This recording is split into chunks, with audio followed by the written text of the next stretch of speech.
Bom dia, irmãos.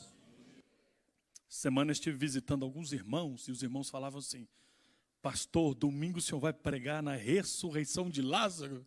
É isso mesmo, os irmãos estão atentos, acompanhando bem. Então eu quero convidá-los, sem mais delongas, Evangelho de João, capítulo 11, maravilhoso demais o povo de Deus cantar louvores ao Senhor. Que alegria, irmãos, quando a gente começa a pensar e a anelar o nosso verdadeiro e definitivo lar. E o mais precioso é com quem nós vamos estar. Comunhão plena com o nosso Rei, com o nosso Deus, onde vamos desfrutar de uma vida sem pecado. Já pensou isso? Plenamente, sem hipocrisia, sem mentira. Nada vai manchar a nossa adoração diante do Cordeiro. O Evangelho de João, capítulo 11. O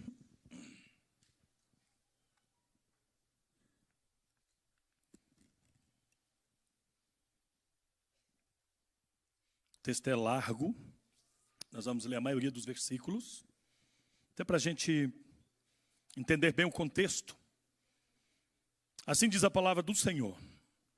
Mesmo assentados, mas com muita atenção e reverência à palavra de Deus, escutemos a voz do Senhor através da revelação. Estava enfermo Lázaro de Betânia, da aldeia de Maria e de sua irmã Marta. Esta Maria, cujo irmão Lázaro estava enfermo, era a mesma que ungiu com bálsamo o Senhor e lhe enxugou os pés com seus cabelos.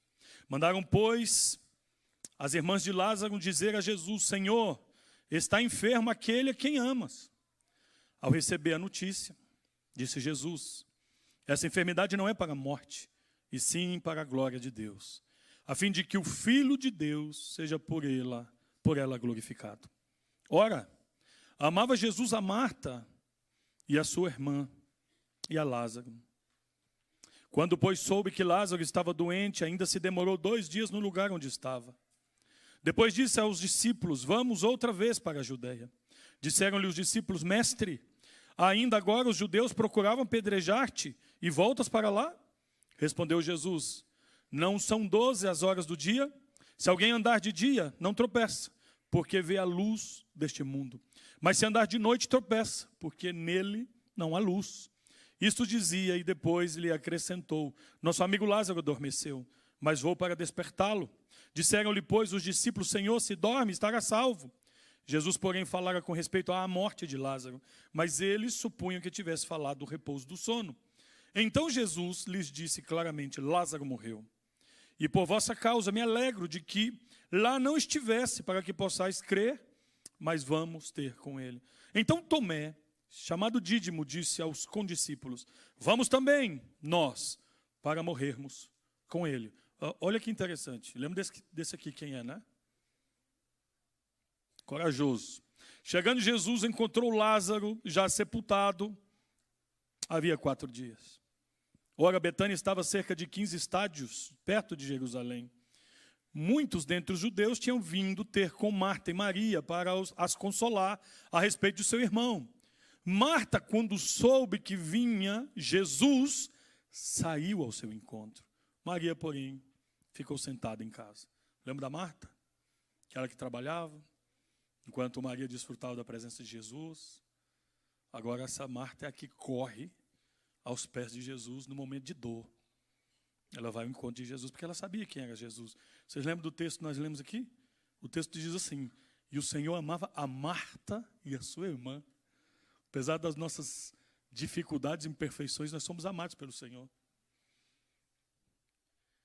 Disse, pois, Marta a Jesus: Senhor, versículo 21, se estiveras aqui, não teria morrido meu irmão. Olha a fé dessa irmã. Mas também sei que mesmo agora, depois de 4 dias, tudo quanto pedires a Deus, Deus te concederá. Declarou Jesus: teu irmão há de ressurgir. Eu sei, replicou Marta, que ele há de ressurgir na ressurreição no último dia. Disse-lhe Jesus: eu sou a ressurreição e a vida. Quem crê em mim, ainda que morra, viverá. E todo o que vive e crê em mim, não morrerá eternamente. Crês isto? Sim, Senhor, respondeu ela. Eu tenho crido que tu és o Cristo, o Filho de Deus que devia vir ao mundo. Tendo dito isto, retirou-se, chamou a Maria, sua irmã, e lhe disse, em particular, o mestre chegou e te chama. Ela, ouvindo isto, levantou-se depressa, foi ter com ele, pois Jesus ainda não tinha entrado na aldeia, mas permanecia onde Marta se avistara com ele. Os judeus que estavam com Maria em casa e a consolavam, vendo-a levantar depressa e sair, seguiram-na, supondo que ela ia ao túmulo para chorar. Quando Maria chegou ao lugar onde estava Jesus, ao vê-lo, lançou-se-lhes aos pés, dizendo, Senhor, se estiver aqui, meu irmão não teria morrido. As duas conversavam sobre isso, né? Se Jesus tivesse, provavelmente o teria curado. Nenhum doente morreu na presença de Jesus. Ele curou todos. Pode olhar para o Evangelho. Jesus, vendo-a chorar, e bem assim os judeus que a acompanhavam, agitou-se no espírito e comoveu-se. E perguntou, onde o sepultastes? Eles lhe responderam, Senhor, vem ver. Jesus chorou. Então disseram os judeus, vede o quanto amava. Mas alguns objetaram, não podia ele, que abria os olhos ao cego, fazer que este não morresse? Jesus, agitando-se novamente em si mesmo, encaminhou-se para o túmulo, e era este uma gruta, cuja entrada tinham posto uma pedra. Então ordenou Jesus, tirai a pedra. Se ele é tão poderoso, por que pediu alguém para tirar a pedra? Mas vamos pensar nisso depois. Disse-lhe Marta, irmã do morto, Senhor, já chega mal, porque já é de 4 dias. Respondeu-lhe Jesus, não te disse eu que se creres verás a glória de Deus? Tiraram então a pedra e Jesus, levantando os olhos para o céu, disse, Pai, graças te dou porque me ouviste. Aliás, eu sabia que sempre me ouves, mas assim falei por causa da multidão presente, para que creiam que tu me enviaste. E tendo dito isto, clamou em alta voz, Lázaro, vem para fora. E saiu aquele que estivera morto, tendo os pés, as mãos ligados com ataduras e o rosto envolto num lenço. Então lhe ordenou Jesus, desatai-o e deixai-o ir. Muitos, pois, dentre os judeus que tinham vindo visitar Maria, vendo o que fizera Jesus, creram nele. Outros, porém, foram ter com os fariseus e lhes contaram os feitos que Jesus realizara. Pai, mais uma vez nós pedimos a bênção do Senhor sobre a nossa vida. Esta palavra viva e eficaz, cumpra os propósitos do teu coração, trazendo, Deus, arrependimento e fé e confiança e esperança no Senhor, tal qual cantamos, Senhor. Deus, abençoa o teu povo nesta manhã, em nome de Jesus. Amém e amém. Disse-lhe Jesus, eu sou a ressurreição e a vida. Quem crê em mim, ainda que esteja morto, viverá. E todo aquele que vive e crê em mim, morrerá. Nunca morrerá. Crês isto? Essa foi a pergunta que o nosso Senhor Jesus fez a Marta. Você acredita nisso? Você acredita no que eu estou te dizendo? E ela fez uma declaração pública de fé. Senhor, eu tenho crido que o Senhor é o Cristo prometido, o que devia vir ao mundo e veio. Irmãos, existe um momento na vida em que todas as nossas certezas parecem ruir. Quando a pedra do sepulcro é rolada e o cheiro da morte torna qualquer esperança humana impossível. 4 dias. Este é o número que aparece aqui em João 11. 4 dias de silêncio divino. 4 dias de lágrimas sem resposta. 4 dias que na crença judaica do primeiro século significava uma só coisa. Acabou. Não há nada mais a fazer. Porque havia uma crença na época do primeiro século, entre os rabinos, entre os judeus, que um homem morto, até o 3º dia, com a oração forte de um rabino, ele poderia ressuscitar. Mas no 4º dia não. E Jesus espera exatamente os 4 dias para mostrar que o que ele vai fazer, nenhum homem poderia fazer. Então, é exatamente nesse ponto, onde a fé humana esgota seus recursos e a esperança parece grotesca, que Jesus chega. Jesus não chega para consolar. Jesus não chega apenas para confortar. Mas Jesus chega para fazer uma declaração que vai sacudir o universo. Ego eimi e anastasis ezoe. Eu sou a ressurreição e a vida. Eu sou a ressurreição e a vida. Vocês imaginam o que significava isso? O que significou isso na história? O que significa para nós agora? Que o Redentor, o Rei do Universo, diga, sendo o próprio Deus, eu sou a ressurreição e a vida. E ainda que vocês estejam mortos, eu tenho o poder de fazê-los ressuscitar. Não só espiritualmente, mas também fisicamente, se ele assim o desejasse. Então o Evangelho de João, ele é singular entre os 4 evangelhos que nós temos no Novo Testamento.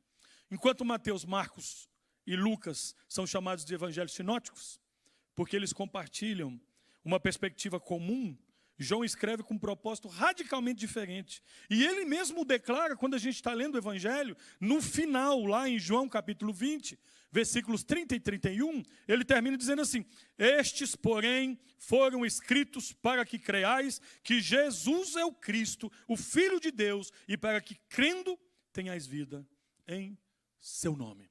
O que nós temos aqui, meus irmãos, João, inspirado pelo Espírito Santo, ele coloca uma série de milagres, 7 milagres.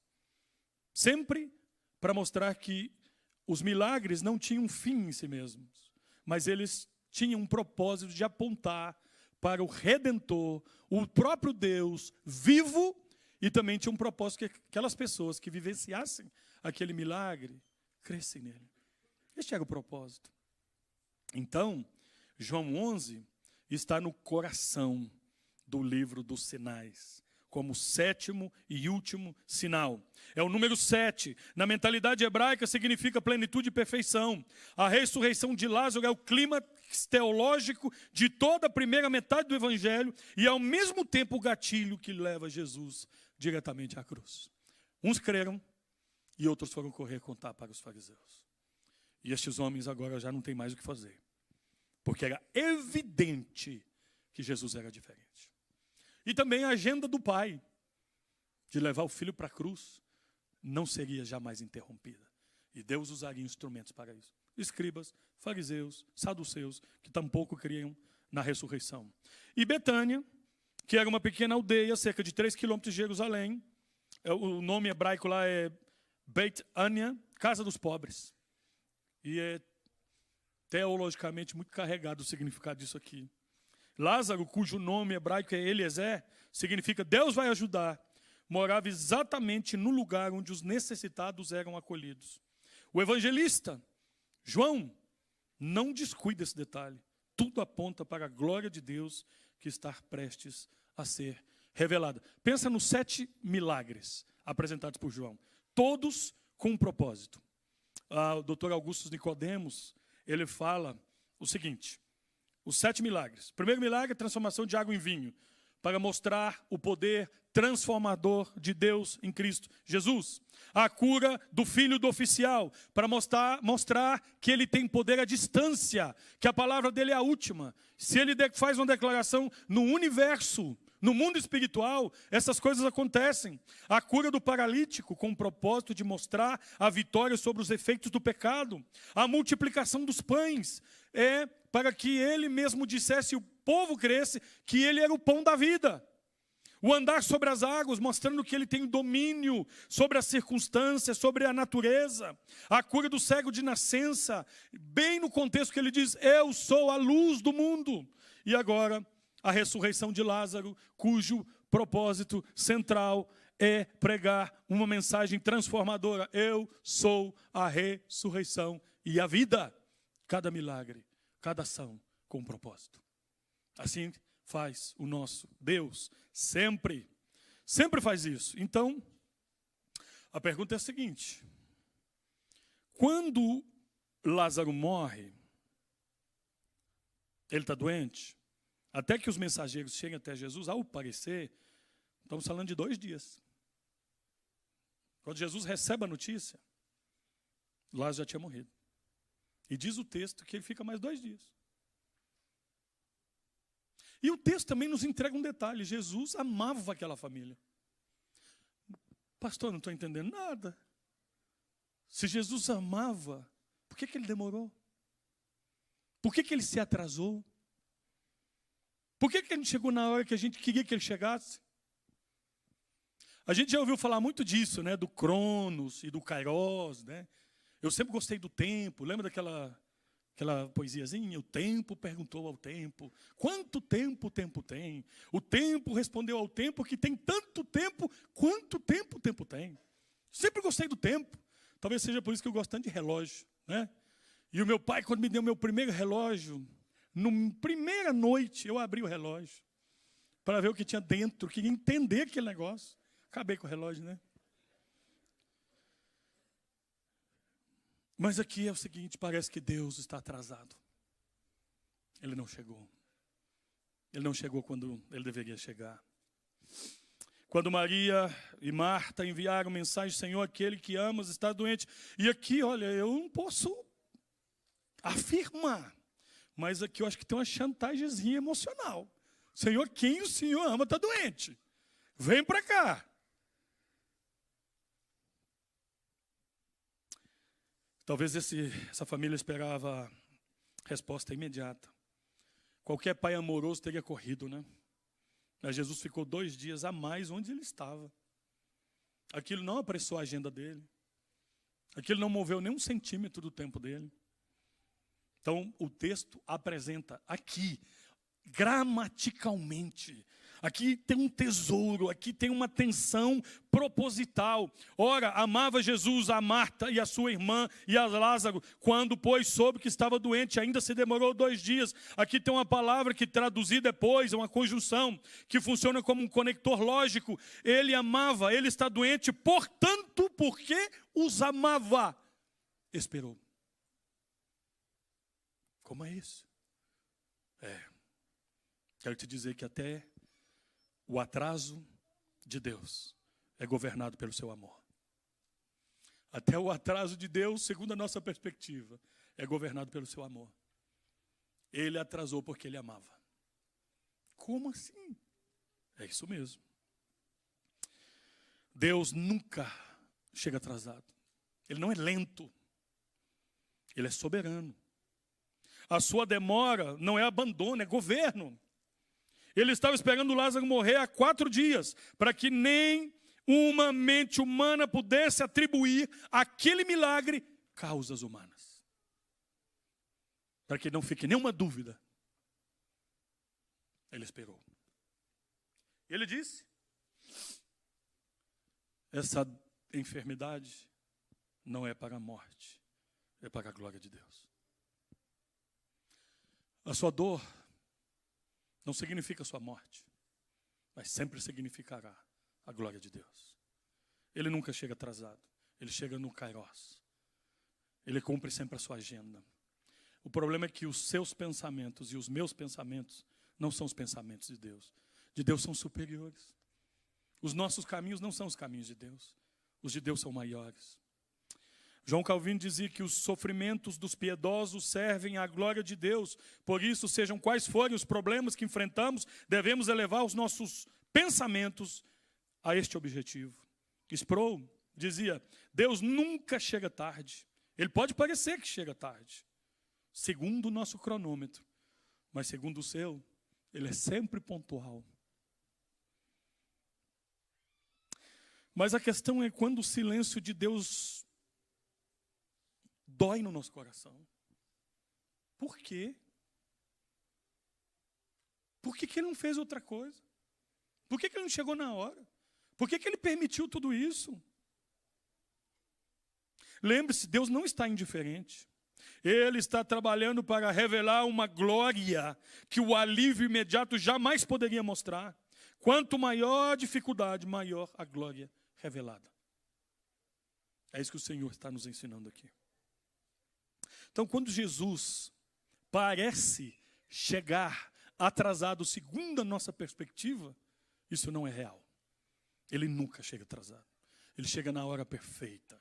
Ele chega da maneira mais linda, mesmo que seja no momento de dor, mesmo que seja no momento de feiura, mesmo que seja no momento de pecado nosso, mesmo que seja no momento de rebeldia nossa, mesmo quando nós declaramos autossuficiência, independência de Deus. Olha, você pode não convidar Deus para a sua formatura, você pode não ter convidado Jesus para o seu casamento, você pode não ter convidado Jesus para fazer escolhas nas quais está te levando para o inferno. Mas ele não precisa do seu convite, não. Ele vai chegar. Ele estará lá. Sempre estará. Apesar de tudo. Ele não é aquele cavalheiro que a gente diz, não, se eu não convidar, ele não vem. Deus não é assim, não. Ele vai na hora que ele quer, do jeito que ele quer. Ninguém pode impedir o Senhor Jesus de agir. Ele não precisa de um convite. Tudo é dele, o universo é dele. Todas as coisas são dele. E aí, nós precisamos aprender, quando a gente pensa que Jesus é a ressurreição e a vida, podemos tirar muitas lições desse milagre aqui. E a primeira delas é que ele jamais chega atrasado, que o atraso de Deus é governado pelo seu próprio amor. Mas outro ensino que esse texto nos traz é que aqui existe uma declaração que muda tudo. Uma declaração de Jesus que muda tudo. Quando Jesus chegou, Marta correu ao seu encontro, suas palavras carregavam dor, fé fraca e uma teologia incompleta. Senhor, se tivesse estado aqui, meu irmão não teria morrido. Se o Senhor tivesse chegado no tempo. Mas eu sei que o Senhor é ocupado. Né? Não deu para o Senhor chegar. Isso acontece. Ela acreditava na ressurreição futura, no último dia. Isso era artigo de fé dos fariseus. Mas Jesus confronta com algo que ela não esperava. Então, olha, o Packer fala sobre isso. A fé não é crer em algo que não pode ser provado. A fé é confiar em alguém que se provou digno de toda a confiança. Existe um negócio assim, até vai soar estranho o que eu vou dizer, fé na fé. Mas a fé, ela deve ser colocada em alguém, em uma pessoa com nome e sobrenome. Jesus Cristo. Ou Jesus Cristo de Nazaré. O Dr. David Martin Lloyd Jones diz assim, a ressurreição não é apenas um artigo do credo, é a pessoa de Cristo. Nós não cremos numa doutrina, nós cremos nele. Ele é a ressurreição e a vida. E esta é a vida eterna, que te conheçam a ti, o único Deus verdadeiro, e a Jesus Cristo a quem enviaste. Então, a resposta de Jesus a Marta ecoa 2 séculos, e chega aqui hoje. E a pergunta é, Marta, você acredita nisso? A pergunta é, Danilo, você acredita nisso? A pergunta é, irmão, você acredita nisso? Jesus está dizendo, você acredita nisso? E a resposta daquela mulher é uma declaração pública de fé. Eu creio. Eu creio que o Senhor é o Messias. Eu creio que o Senhor é o Redentor. Eu creio que o Senhor é o Cristo prometido. Eu creio que o Senhor é o desejado das nações. Eu creio que o Senhor é a única possibilidade de salvação. Eu creio que o Senhor é o caminho, a verdade e a vida. Eu creio. E você, irmão, crê? De verdade? Crê?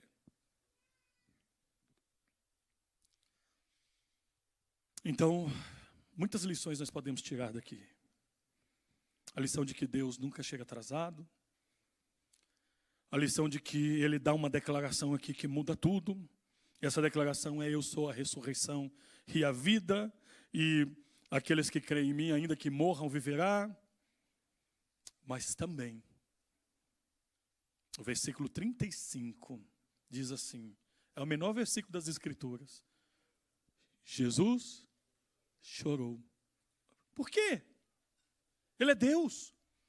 Ele sabia que logo depois ele ia ressuscitar Lázaro. Por que ele chora? Aqui está mostrada a sua plena humanidade. Muitos teólogos dizem que Jesus Cristo é 100% homem, 100% Deus. A teologia reformada não gosta dessa expressão, de usar a porcentagem. Ele é totalmente homem, totalmente Deus. Plenamente homem e plenamente Deus. Ele chora por causa da sua humanidade. Porque ele vê o sofrimento daquelas irmãs. Porque vê o sofrimento daquele povo. Mesmo sabendo o que ele ia fazer logo depois. Porque ali se encontram uma pessoa com 2 naturezas, uma pessoa com 2 naturezas, a natureza humana e a natureza divina. E elas se manifestam ao mesmo tempo naquele lugar. Então, aqui nós vemos a plena humanidade de Jesus. Jesus chorou. O Deus que chora. É o Deus que chora. É o Deus que sofre. Ao verem as multidões dispersas como ovelhas que não têm um pastor, Jesus percebeu a aflição e Jesus sofreu, se condoeu. E ele, ouvindo lá a crítica dos escribas e fariseus, dizendo: você diz que é o Messias, anda no meio dos pecadores, come com eles, você nem a mão lava, você está no meio dos pecadores, que santo você é. E Jesus conta 3 parábolas para responder àqueles homens: dracma perdida, ovelha perdida e o filho pródigo. Ele mandou uma mensagem direta: queridos religiosos, eu não só como com eles, eu não só caminho com eles, eu não só ando no meio deles, eu vim morrer por eles. Eu vim morrer por eles. Eles são objetos do meu amor. Eu vim buscar e salvar os perdidos. Os que pensam que estão sãos não necessitam de remédio, nem de médico. Mas aqueles que sabem que são doentes, estão na UTI, e que se humilham, que reconhecem: Senhor, estou enfermo, vem me salvar. O Senhor está aí por eles. Antes de abrir o túmulo, antes de proclamar a vitória sobre a morte, Jesus chora. Ele não chora por desespero. Ele sabia exatamente o que estava prestes a fazer. Ele chora porque a morte é um inimigo, porque a dor de Maria e dos judeus ao redor era real, porque o pecado destrói o que ele criou para ser perfeito. Charles Spurgeon diz assim: a divindade de Cristo nunca brilhou mais do que quando ele se inclinou para baixo e carregou o fardo da nossa humanidade. Que Deus chore, isso me diz que ele me ama muito mais do que eu posso compreender. Já parou para pensar nisso? O próprio Deus chorou. John Stott diz assim: não me interessa um Deus que não chora, eu preciso de um Deus que desça ao meu túmulo e chore comigo antes de me tirar de lá.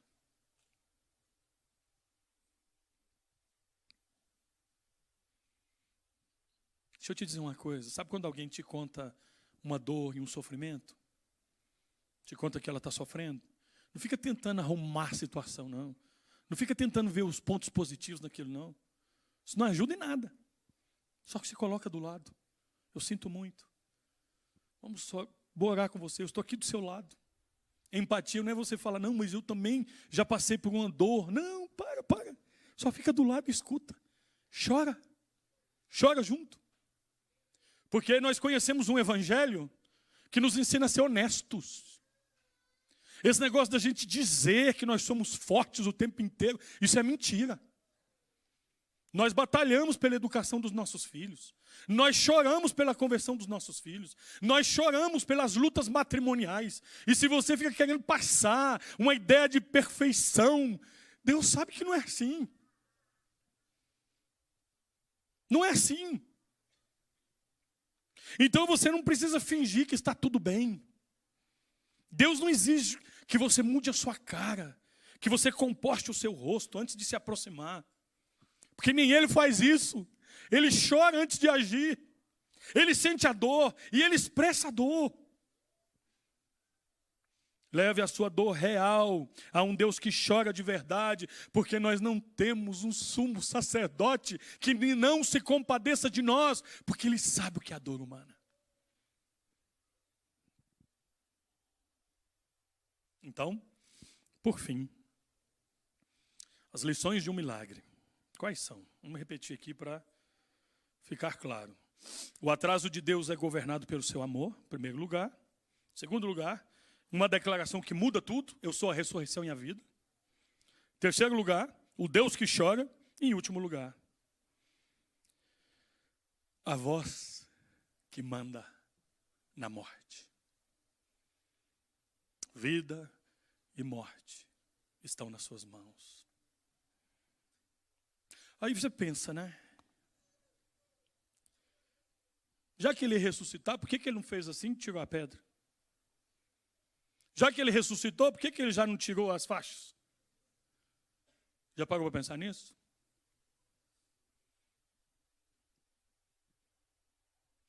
A pedra foi removida. O mau cheiro era real. 4 dias de decomposição. Marta resistiu, mas Jesus respondeu. A Marta que creu lá no começo, quando Jesus disse, remova a pedra, ela diz, Senhor, já 4 dias, chega mal. Parece que ela está duvidando. Tem dias que nós somos assim. Num dia nós somos os super crentes. No outro, Senhor, basta. Leva-me também. Melhor me é morrer do que viver. Nós somos assim, altos e baixos. Senhor, já chega mal. Eu não te disse, Marta, que se você cresce, você veria a glória de Deus? Você esqueceu? Não esqueça dos meus ensinos. Então Jesus orou para que os presentes entendessem a fonte do milagre, e então com autoridade que não perde permissão e nem faz concessão ao impossível, ele brada, Lázaro, vem para fora. E o morto ressuscita. E alguém na história da igreja diz o seguinte, ele teve que nomear Lázaro, porque se ele não diz Lázaro, todos os mortos ressuscitariam. É só Lázaro, por enquanto. Vem para fora. Aqueles homens, de repente, vê uma múmia andando. Meu Deus, o que é isso? E o morto saiu. Olha só, Jesus ele não fez milagre onde o homem podia agir. Eles podiam remover a pedra? Podiam. Então removam. Vocês podem tirar as coisas? Tiram. Agora tem coisas que só Deus pode fazer. E essas eu vou fazer. E é por isso. Porque ele queria revelar com clareza de quem era o poder e a glória. Cristo demonstrou aqui que ele é o árbitro da vida e da morte. Ele não pediu emprestado poder de ninguém. Ele o exerceu como sendo naturalmente seu. Lázaro, vem para fora. A ressurreição de Lázaro não é apenas um milagre de poder, é uma parábola da regeneração. Como Lázaro, o homem morto, não contribuiu com nada para a sua ressurreição. A vida veio inteiramente de fora. Isso tem muito a ver com o nosso estado de morte espiritual. Ele nos deu vida estando nós mortos nos nossos delitos e pecados. Olha o que diz o texto em João capítulo 5, versículo 25. Em verdade vos digo que vem a hora e já chegou, em que os mortos ouvirão a voz do Filho de Deus, e os que a ouvirem viverão. Irmão, amigo, você que está ouvindo essa mensagem aí pela internet, talvez 1 ano, 2 ou 3 anos depois do dia que ela foi pregada, você chegou na hora certa, no tempo de Deus. E você precisa entender que a única possibilidade de vida chama-se Jesus Cristo. E Ele nos dá vida estando nós mortos nos nossos delitos e pecados. Não há possibilidade de vida sem Jesus Cristo. Ele mesmo diz, eu sou o caminho, a verdade e a vida. Cristo ainda chama pelo nome, ainda remove pedras. Ele não mudou. Não há área de sua vida ou do seu ministério que seja velha demais. Talvez você pense, nossa, mas eu já me perdi há muito tempo. Eu já não oro como eu orava antes, já faz 20 anos. Ou então, essa batalha eu já perdi há tanto tempo. Não há área da sua vida que seja velha demais, morta demais, ou desculpa te dizer isso, fedorenta demais, que Deus não possa transformar e ressuscitar. Nada serve de impedimento para a voz do Redentor. Ele pode te chamar pelo nome, e Ele pode gerar vida no seu coração, e Ele pode transformar toda a sua história, e Ele vai te mostrar que Ele não chega atrasado, nunca. E no final do processo que você está vivendo, você vai entender uma coisa: Deus vai levar toda a glória, e você será fortalecido e fortalecida. E as lições finais que esse texto nos traz: primeiro, que Deus revela a sua glória no meio do sofrimento, não na ausência dele. Nossas dores são oportunidades de Deus se manifestar, como Ele tem feito. Segundo, Deus age mesmo quando a nossa fé é imperfeita. Lembra da mulher? Senhor, eu não tenho fé. Me auxilia na minha falta de fé. Peça isso para Deus. Como aconteceu com Marta, que creu e depois duvidou. Depois, outro ensino que esse texto nos traz. Jesus é plenamente Deus e plenamente homem. Ele é o único mediador entre Deus e os homens. E por fim, haverá, sim, a ressurreição dos mortos. A morte não é o fim para quem crê em Cristo. Nós vemos Lázaro, nós comparamos Lázaro. Logo depois daquele acontecimento na vida de Lázaro, o próprio Jesus foi para a tumba. Lembra disso?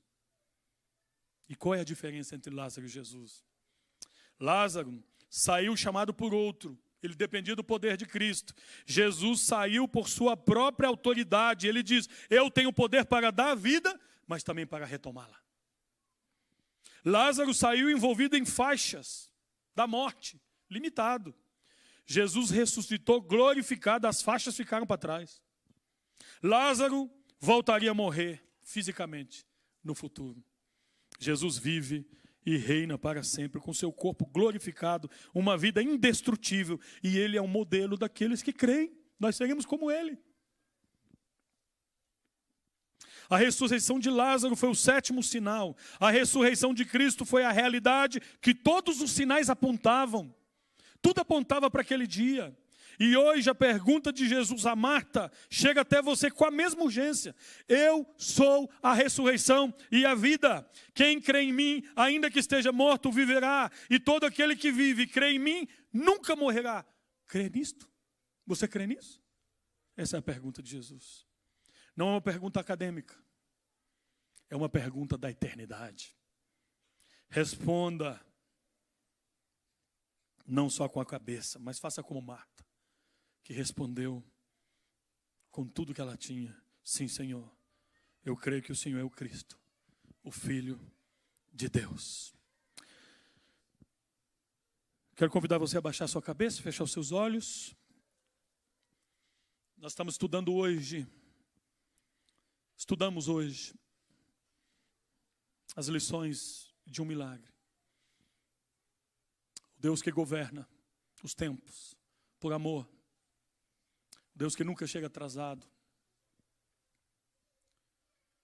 Estudamos que esse Deus, ele tem um propósito supremo para as nossas vidas, inclusive nas aparentes demoras. Também aprendemos que a gente precisa aprender a fazer uma distinção entre sentimento e realidade. E nós também aprendemos que quando Jesus está presente, não precisamos temer os sinais da morte.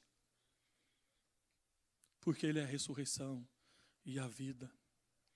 Nós também aprendemos que Ele faz uma declaração que muda tudo, tudo. E a nossa esperança está baseada nas suas palavras. Nós olhamos para o futuro com esperança. Ele é a ressurreição e a vida. Ele é a vida. Ele é a vida eterna, superlativa, abundante. É a vida que Cristo oferece. O mundo não pode te dar. É a voz forte, poderosa, que manda na morte, que mostra que Ele tem a última palavra. Ele diz, Lázaro, vem. Ele vem. As suas tribulações, a sua dor, ela não passa indiferente dos olhos do Salvador. Ele está cumprindo os propósitos dele. Não tem nada que ele não possa fazer. Eu quero te convidar a se aproximar dele hoje, com fé. Se você está fracassando na sua fé, o Redentor está te chamando nesta manhã. Venha a mim, os que estão cansados e sobrecarregados, e eu vos aliviarei. É a promessa de vida para você. Se você está sofrendo, meu irmão, nós temos um Deus que chora. Nós temos um Deus que vê. Nós temos um Deus que participa. Nós temos um Deus que se encarna. Nós temos um Deus que vê a aflição do seu povo e desce a fim de livrá-los até a morte. Nós temos um Deus que ocupa o nosso lugar na cruz, por amor. Ele quer te levantar nessa manhã. Ore no seu coração, entrega sua vida ao Senhor. Deus amado, Deus querido, nós louvamos o Teu nome porque nós cremos na Tua palavra. Nós cremos porque ela é Tua, porque o Espírito Santo testifica no nosso coração que assim o é. E nós, Senhor, nesta manhã nos arrependemos da nossa falta de fé e pedimos que o Senhor a fortaleça, que a nossa fé seja robusta, consistente e que ela seja colocada unicamente na pessoa de Jesus, o nosso Senhor. Pega na nossa mão, Senhor, nos leva pelo caminho nessa jornada cheia de desafios, de sofrimentos, de quedas, de fracassos, mas nessa jornada feliz, abençoada, porque nós somos teus, nós estamos peregrinando aqui com uma certeza: o Senhor nos levará de volta para o nosso lar último e definitivo, e nós cremos no Senhor. Passe o que passar, nós confiamos e descansamos no Senhor. E oramos em nome de Jesus. Amém e amém.